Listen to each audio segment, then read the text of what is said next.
Alors, le maire Labaume a dévoilé aujourd'hui sa liste d'épiceries. Qu'est-ce que ça veut dire? Il a fait ses demandes aux différents candidats pour la campagne électorale fédérale qui est en cours. Alors, qu'est-ce que ça donne? Il y a 4 demandes. La protection de l'eau potable dans la prise de la rivière Saint-Charles.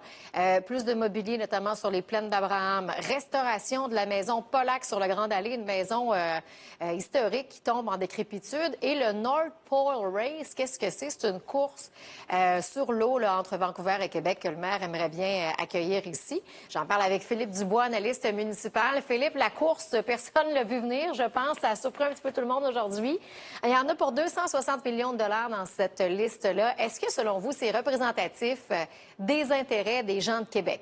Bien, ce qu'il faut retenir d'abord, c'est qu'un maire en fin de mandat, qui ne se représente pas, pas la même légitimité politique, comme pas le même poids politique non plus que le Régis Labaume de 2008, 2012, 2013, 2015. Et donc, il nous arrive avec une liste qui est assez consensuelle. Je veux dire, personne est contre la protection de l'eau potable, personne est contre la protection du patrimoine.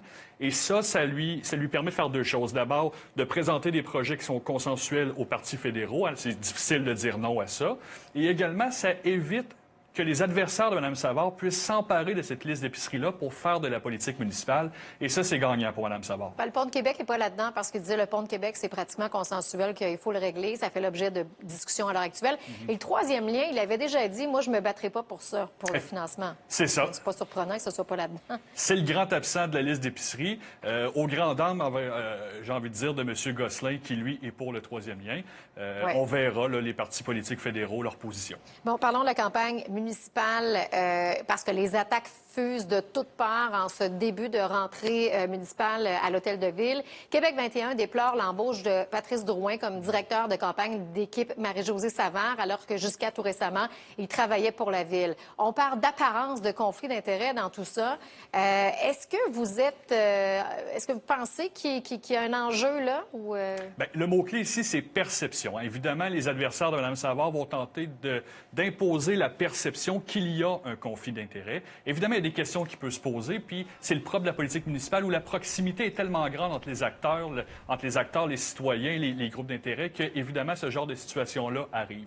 Tout semble être fait selon les règles de l'art, selon la loi, mais les adversaires vont quand même tenter d'imposer un cadrage pour dire, bien, il y a des questions à se poser, puis il y a peut-être aussi une remise en question de l'intégrité qui va arriver. Mais il n'y a pas de plainte là, qui a été déposée au bureau du DGS jusqu'à maintenant. Bruno Marchand de Québec Fort et Fier et Jean Rousseau de Démocratie Québec ont dit là, hier que le maire utilisait des fonds publics à des fins partisanes. On a pris pour exemple l'annonce sur la nouvelle fonction du Colisée de Québec avec Marie-Josée Savard qui était présente également. Est-ce que c'est une attaque crédible ou j'aurais même le goût de vous demander, est-ce que c'est une attaque classique en temps de campagne électorale? C'est effectivement une attaque classique. Il faut rappeler que M. Labaume, Mme Savard, jusqu'à l'élection, ils sont titulaires de charges publiques. M. Labaume est maire de Québec, Mme Savard est une élue vice-présidente du comité exécutif, donc ils ont droit de faire ce genre d'annonce-là.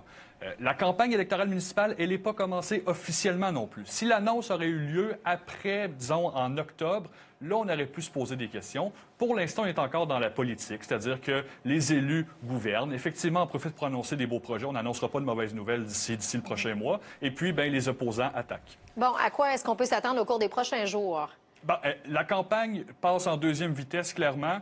Les gens sont revenus au boulot, sont revenus de vacances. On annonce, on l'a vu, de très bonnes candidatures dans les partis. Ça va se prolonger. Et là, bien, on passe en deuxième vitesse parce que le jour du vote arrive et donc il faut faire le plein de vote parce que, clairement, il y a une course au moins à 3 qui se dessine. Donc, tout est possible. Ça va peut-être se corser encore au niveau du ton là, dans les prochaines semaines. Ça va être à suivre.